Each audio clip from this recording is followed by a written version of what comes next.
আড্ডা সেই ছোট থেকেই দেখে এসেছি। পাড়ার রকগুলো ভরে থাকতো। পাড়ার সেই সব ছেলেরা যারা পাড়ার যে কোনো কাজে নিজেদেরকে উজাড় করে দিত। যে কোনো অনুষ্ঠানে তারা সব সময় সামনে থাকত। পাড়ার প্রত্যেকটি মানুষ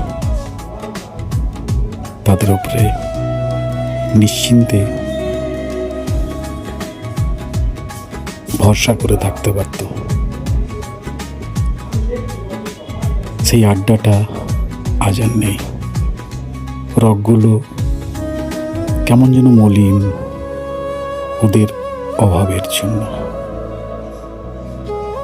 সেই ছেলেগুলো সংসারে ঘানি টানতে কেউ দেশে কেউ বিদেশে বিভিন্ন কাজে ব্যস্ত হয়ে পড়েছে। কবে ফিরে আসবে সেই আবার আড্ডা, সেই হাসি খুশির দিনগুলো? আমরা কি ফিরে পাবো না? বয়স্ক মানুষগুলোকে নিশ্চিন্তে হতে পারবে না? ফিরে আসুক সেই রকের আড্ডা।